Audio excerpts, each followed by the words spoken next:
done, I blaze it. I was on a sick one, now I'm rolling J's. Hit up little mystery if you're trying to blaze. Only jainas, tortas, and skonkas.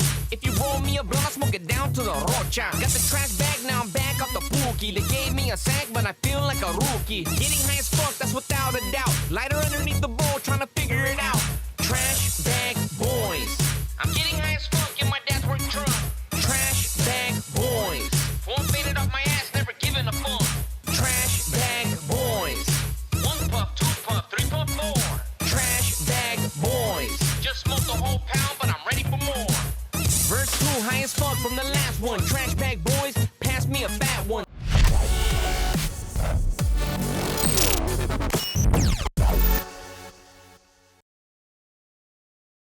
We got Compa Raider, man. Thank you for coming through today. Yeah, thank you for having me, compa. Man, it's good to see you. We've been watching you from the sidelines, man. Trash Bag Boys, it's more than a weed company. It's a movement. Tell us a little bit about how you started that, big dog. All right, so Trash Bag Boys is a weed company, and back when weed was going legal, I don't remember what year it was, we were like, damn, we got to cross over to the white market, so we're like, we need to come up with a name. And then one day I was drinking at a kickback, chilling with the homies, and then I was talking about like, hey, I want to get an apartment in LA or like at a high-end place. They were like, well, you can't just walk up with trash bags because you can't have work in there. And I was like, oh shit, trash bag boys. And I didn't say nothing though. I didn't want to say my idea right there, So I was like, I went back home and I told my best friend, was rest in peace, Big Goof. I was like, hey, fool, I think we got it now. Like, we got the name Trash Bag Boys, and he's like, oh, it's crap. He was like, oh shit, that's dope. So the thing was, it's not what you have outside the trash bag, it's what you have inside. So you gotta have gas in the trash bag. Everybody's a trash bag boy, even though if you're recycling trash bag or whatever it is, you know what I mean? No, you're a dope boy, you know what it is. You know Everyone what I mean? knows about the trash bags, man. Yeah. Now, your co-host on you launched your podcast, Talkn Trash, right? Yeah. I love that podcast, and you've had some really cool cats on there. You've had Daniel Rodriguez, UFC fighter. Yeah, Shout UFC out to fighter, homie. Yeah, from LA. Shout out to D-Rod. And you co-hosted with Swifty Blue, man. Yeah, Swifty Blue's my boy. Yeah, man. Yeah. Lately Swifty Blue's come under a lot of controversy. There's seems like there's two camps. There's the guys that love him and the guys that are throwing the little spears at him. Why do you think Swifty's such a controversial character? Swifty don't give a fuck. That's one thing about Swifty Blue. He don't give a fuck, and we live in a world that everybody takes everything so serious. Like, just relax. You know what I mean? Just if he pissed you off, it's like, well, I don't know. He don't give a fuck, and I don't really think he means what he says. Sometimes he's just like, fuck it, let's run it. Right. Yeah, right. He's a good kid, man. He's a good guy. His music's dope, and but a lot of people. Recently online we're saying, oh man, Swifty uses the N-word and these new generations shouldn't be using that word. But you're right, people take things too serious now. Yeah, Everyone's uptight, yeah. bro. Why do you think that is? Just the generation or what?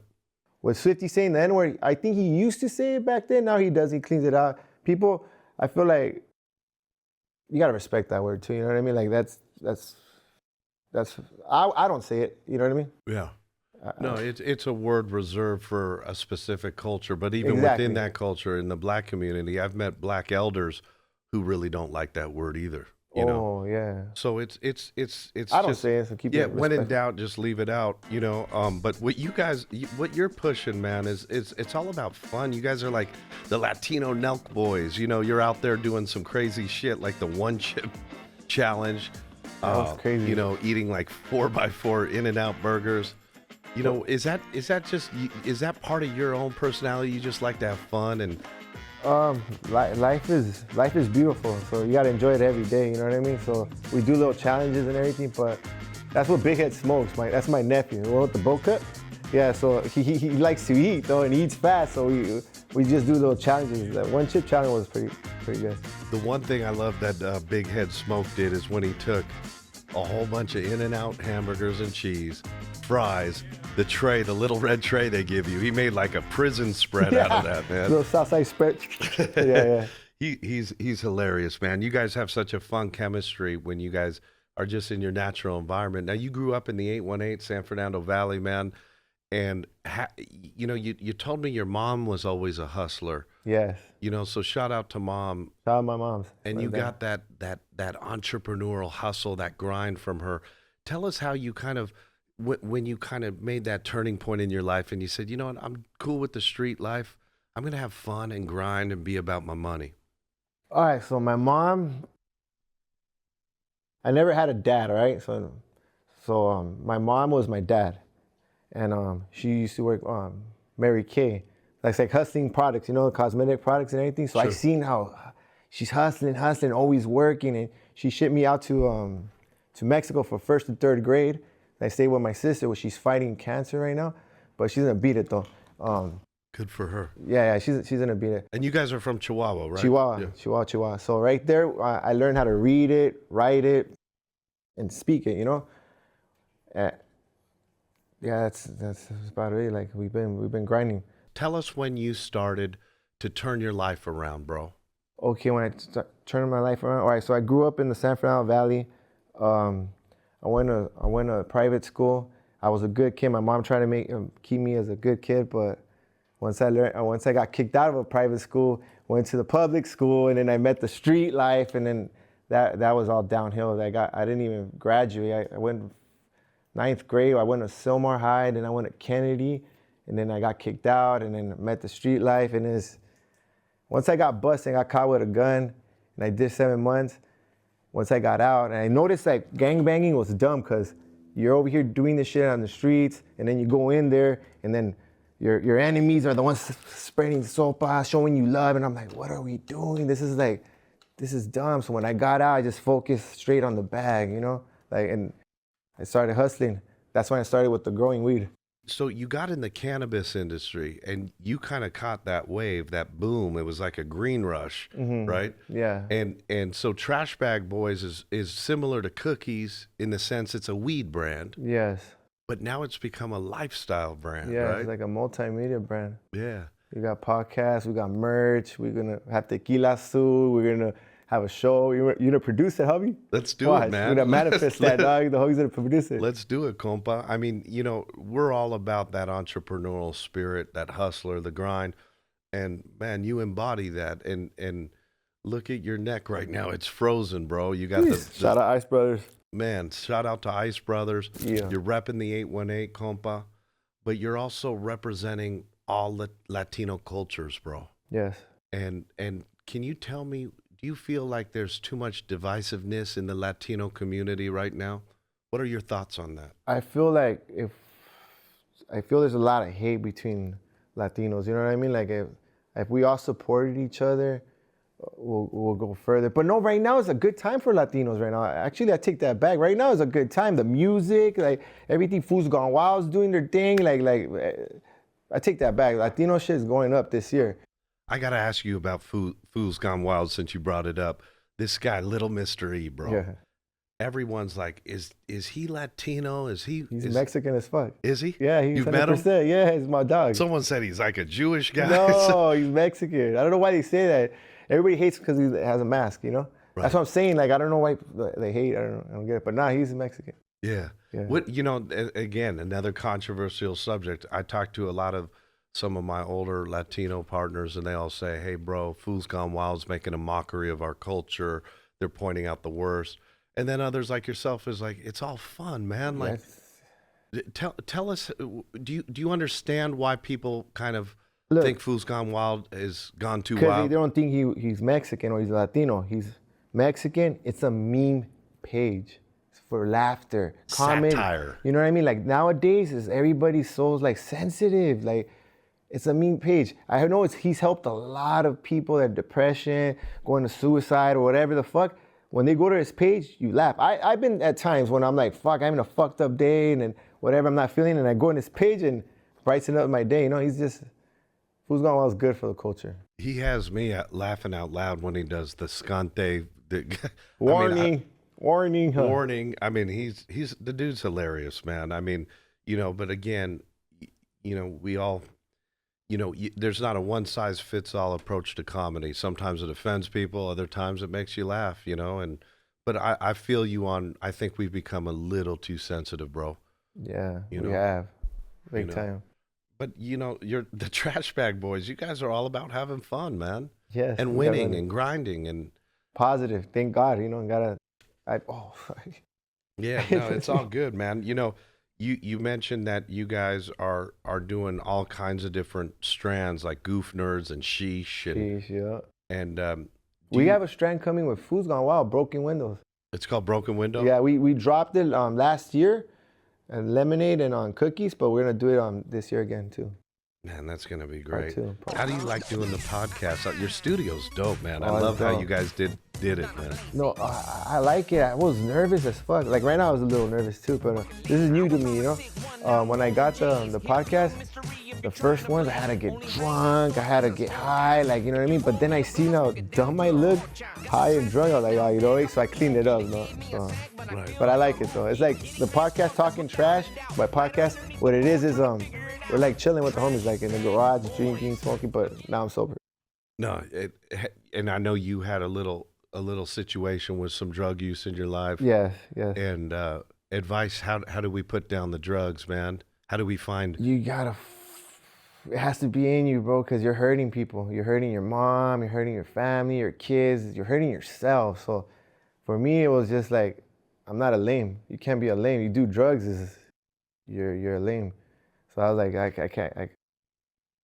No, God help me. So you have a faith component in your life? Yes, 100% God. That's beautiful, man. Now you have had some really cool guests. One of the guests we both had on is Rosenberg. Oh, who's gangster? Who's cool? Yeah, man. Well, he dropped some gems too over here.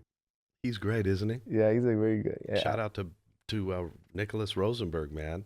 And you had Money Sign Suede. How's he doing? He's good. He's busted right now. He turned himself in a couple of weeks ago. He's good. He actually made a song for me called Trash Bag Boys. It's doing good right now. Is that the one you play? Or no, that one, which one? The one you play on you have kind of on your YouTube channel? Oh, that's Little Mystery. He did a Trash Bad Boy song too.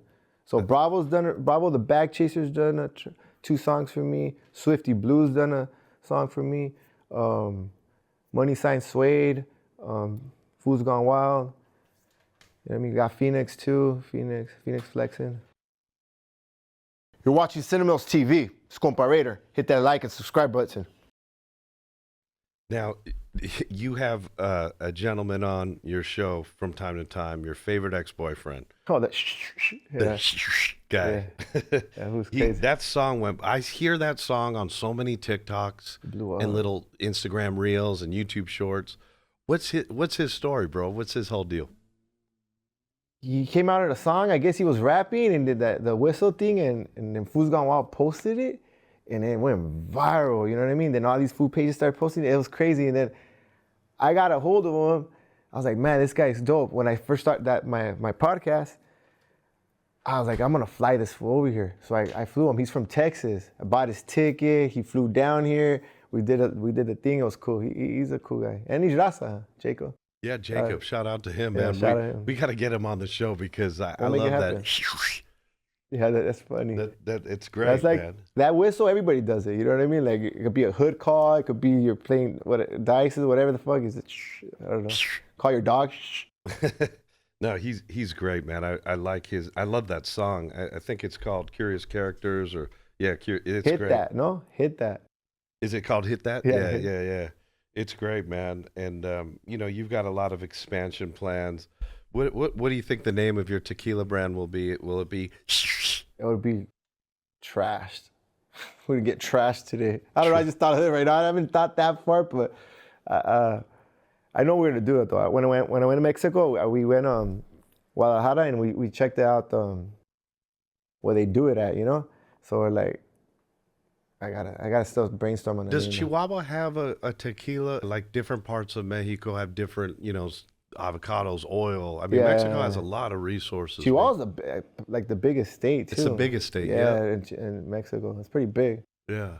Yeah. And what I like about you, compa, is you've got a heart for your people, man. And, Yeah, and you're all 100%. about working in cooperation, not competition. No. And unfortunately, it's like, and it's not just Latinos or Mexicanos. It's every race seems to want to pull themselves down. Like, You know what I mean? Like crab in the buckets scenario.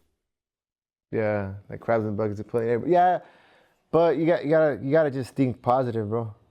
Think positive and help each other. Because if you spread love, you get love back. And even when spread love, not hate. I feel like even when people are hating or trying to pull you down, just ignore that. Because don't give light to negative.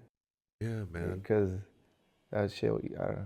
You seem to be a guy who only looks at the positive. The cup is always half full with you, Yes, I've noticed. 100%. Yeah, man. 100%. And how do you give? There's a lot of people that are negative type people, man. How do you pull out of that negative vortex, bro? You gotta cut them off. Straight up, you gotta cut them off. You can't be, if you go in a room and your energy's not like, you gotta protect your energy. If I don't fuck with you, I can't mess with you. You know what I mean? I can't like, oh, sorry for cussing, but I can't, you gotta watch your people. All right, when I first started, I had a gang of friends and everything. I know a lot of people. But to call friends, I only got like 5. You know what I mean? Handshakes and everything, but keep them going, you know? So you keep your circle tight. Yeah. Yeah, because you don't know who's for you. Right. You know what I mean? And Like that Young Thug, are you going through that Young Thug case? yeah, bro. All right, so look, Gunna's ratting on him, and that's his friend. And then his enemy didn't rat on him. They asked him and it was like, whatever, and he said no, he didn't. His enemy didn't rat on him, but Gunna did. So it's his own friend, his inner circle. Like, you gotta watch who your friends are, bro. Snakes are everywhere. And nothing's more devastating, a dagger in your heart when your homeboy, your close homeboy, rolls on you, man. It's devastating, dude. Yeah, I've had fallouts with close people, and it's, you know what I mean? I just gotta keep it going, you know? You know, when you were doing your little bit in county, did you get to see who was really your homeboy and your close familia? Did you get to see who was really there in the cut? The whole thing about your homies and all that, like, why I think I joined like the streets and like that is because I didn't have a dad. You know what I mean? So my mom was my dad, but she's not a male. You get what I'm saying? So when I got into the hood and started seeing the homies and everything, that was like my, like, not a father figure, but like you know what I'm talking about? Like the man, like kind of like my dad, but I don't know how to explain it because I didn't have a dad. I understood. You know what I mean? So that was, the homies were like. They gave you structure in a way. Yeah, you know what I mean? We all need structure as men, right? Yes. Some good structure, and some, you know, it was kind of whatever, but I took the good out of it, made me the person that I am. I'll never talk down on that. You know what I mean? The hood is always there. Love it. But I mean, you just got to grow out. You got to grow up, and that's not going to feed the family. It's not going to pay the bills. You feel me? What's your advice to some of the youngsters that see you shining?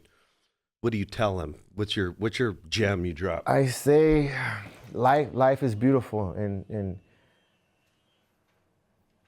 just get out of the hood, just grind, because there's more to it than just chilling in the alley, drinking or partying. If I could go back in time and tell myself what to do, I would be like, all right, compa, like, grow up, fool. Like, this is not life, right? You know, because I know there's kids that are in jail doing life, whatever, for stupid shit. And I know, like, if they had a second chance in life, they wouldn't be there. Like, they didn't know better, you know? They're just in the car. Happens to be a G, right? Something happens. It's just like, they just wanted to get, you know what I mean? Like, I feel like, just stick to God. Stick to God. Yeah, God's good. No, you have such a positive energy about you. You always have a smile on your face. You're loving this gift we call life, man. Yeah. And one of the most impressive things that I learned about you is that you own a sushi restaurant, bro. I mean, come on, man. Oh, sushi. Talk to me about the sushi, man. Senor Sushi. Senor Sushi, John, in Granada Hills. Granada Hills. I know you and I are going to go hit that after this. Yes, let's go by. I would spend so much my time drinking, eating sushi all the time. I'm like, man, if I was to open a restaurant, I would be my number one customer, you know? And it's funny, I don't really eat it no more, but I would be my number one customer. So that was one of my dreams that I wanted to do, and I accomplished it with my partner. You know what I mean? Shout out Fred, you know? Congrats to you, bro, because if for those listening, I would say the hardest business to run is a restaurant, bro. Ooh, it's fucking hard. What's your biggest strife, man? Is it getting the fresh fish? Is it the labor? What's your Dealing with a biggest lot headache? of workers, like let's get babysitting and everything. So I let the manager and all them do their thing. You know, I'll promote it and everything, but yeah, it's hard. Running a business, it's hard. In any business, you know what I mean? You have to have passion and then work hard. But if you put in the work in anything you do, something's gonna come out of it, you know? Right. There's a famous investor. He's like a Warren Buffett guy. His name was Peter Lynch. He says, invest in what you know, invest in what you like. And you just said that right now. You said, I'm my biggest customer. I might as well buy this thing, right? Yeah. Straight up. No, for real. So I love sushi though. I do too. It's healthy, bro. Yeah. You feel great after you eat it. Yeah. You're not hungry 2 hours later. Yeah, you know? because it's easy to digest. It's like you eat meat, it's like takes like 2 days or some shit. Like sushi, you're hungry in 2 days. I mean, in 2 hours. Right. No, Yeah, you get some sashimi. Sheep. Yeah. And what's your favorite weed strand that Trash Boys has? What are you Trash smoking? Bad Boys, Goof Nerds, bro. Goof Nerds, yeah. It's because everything we do, I do it for my brother, Steven Diaz, rest in peace, Goof. So we Rest run in peace, Big Goof, man. Yeah, he passed away from a heart enlargement. And what's crazy is that he does have a big fucking heart, bro. He was the sweetest soul in the world, though. Yeah, man. Yeah. Yeah, I feel that loss, bro. I know that's a heavy loss in your life. You know, how are you living to memorialize and carry on his legacy? What was Big Goof? What did he kind of part in you? He's Trash Bag Boys. Me and him, there's no Trash Bag Boys without him. He was the sickest grower alive, bro. You know what I mean? Like losing him was like, it took chunks out of my life. You know, it took me a good 2 years to I'm still haven't recuperated. You know, I got into drinking all bad, doing drugs, all kinds of shit. It was just I kind of lost myself. I'm not gonna say depressed because I'm not gonna put no energy in depressed, but that's what, you know what I mean? I was a pretty dark place in my life. Yeah, you know, I personally lost one of my road dogs, Alfonso Dorazo, rest in peace. He was my big dog, and after he passed, I didn't want to know anybody. Did you kind of like you didn't want to build any relationships? Is that how you felt, bro? All right, 2019 we started Trash Bag Boys, and we had a momentum. We're going hard, and then he dies. I'm like, what the fuck? I just hit a wall. Boom! I hit a wall. Yeah, I went in a dark place. Fuck everybody. Started drinking. It was dark, bro. It was dark. Whoever been following me, they seen the glow up and grow up. Like, oh shit, I've been through some roller coasters and shit. I'll speak for everyone that's watching you. You're making us all proud, man. You have your own merch line. Yeah. Tell us, who did you design that logo? The T-double-B? Me and my son. My son's my partner, man. I got my son, and we're going crazy. He's 20 years old, so he's running it. So he's all into the styles and everything, you know. So yeah. And he's got a pulse on what's really cool with the youngsters. Yeah, right? exactly. Yeah. You know what I mean? I'm the old head over here, and he's over here. So best of both worlds, you know. What a great team, man. Yeah. Shout out my son. Yeah, and so you're teaching him entrepreneurship at that young age. 100%. And he's very smart. He's very hustling, ambitions. He's just on it, bro. And I'm so proud of him. Yeah, man. I can tell you're proud of him. And pride and joy. You know, tell me a little bit about, you know, being your own boss. You know, it comes with a lot of stress, heartache, and pain, but there's something satisfying about it, right? Being your own boss is the best. You set your own fucking things and everything, but it's the same thing. You're the heartbeat. So if you stop, it stops. So you got to work harder because it's your shit. Like, I can't see myself being bossed around. Right. You know what I mean? I can't. Like, I got to run it up. But people think that, oh, you're the big boss. You get to, no, you have to be the follower as a boss. Yes. You work harder, actually. You work harder. Than the worker, yes. And you also have to lead from behind in a way. You have to encourage your team. You got to build them up. And build them up. And so hats off to you for being a young Latino entrepreneur. You're inspiring a lot of people, compa. I hope so. You're inspiring a lot of people, man, because we all know the neighborhood you came out of wasn't high in opportunity, bro. No, exactly. You know, this is East Valley, San Fernando Valley, man. And I'm just really impressed that you own your own sushi bar. You have your own clothing line, your own podcast. I mean, you're iced out, man. You're doing it. You're living the American dream, bro. I'm trying that. We just started, though. We talked a little bit about this. Plans to go international. Bring Trash Bag Boys to Global. Yeah, let's go everywhere, man. We're a multimedia company, so we're gonna do TV shows. I'm gonna write a book. You know, you're gonna produce some. Let's film. do it, man. Yeah, no. You know what sure. I see? Here's a weird vision I have, bro. I see a big tour bus, the kind that like Iron Maiden and Motley Crue and Guns N' Roses would be on, but it's all shrink wrapped. Trash Bag Boys. Do you see it? Yeah, I see that. In your orange color. Yeah, black and orange. And then in those jockey boxes, we got merch, and we've got some of those goof nerds on deck. Yeah, gas. And now we're sampling the tequila, and we're going coast to coast, baby. Trashed. Let's do it, man. Yeah, I'm down. Are you down, bro? Yes, 100%. I think that's the vision. And man, we love Cinemills TV, the whole crew here. We love what you're doing, man. Thank you, homie. We really do, big dog. And we wish you all the best. Can our audience tap in with you? Do you have like an Instagram handle? All right, so Trash Bag Boys is how you spell it. There's a lot of fake ones and it's shadow banned, but follow my Why'd you get shadow banned, bro? Oh, okay, so I got shadow banned from posting weed. On YouTube, Instagram? Yeah, no, on YouTube it's cool, but on Instagram I got shadow banned. They hate, I don't know what it is, man, but you could post fucking ass and titties all day, but if you post a nug, boom. Really? So, I didn't know that, man. Yeah. But Compa Raider. So follow Compa_Raider, Raidher. Raider. Raider. Has a double meaning, right? Yeah, Raider. Raider. Compa Raider, thank you so much for coming through, big dog. Appreciate you, Compa. Let's run it. Jeez.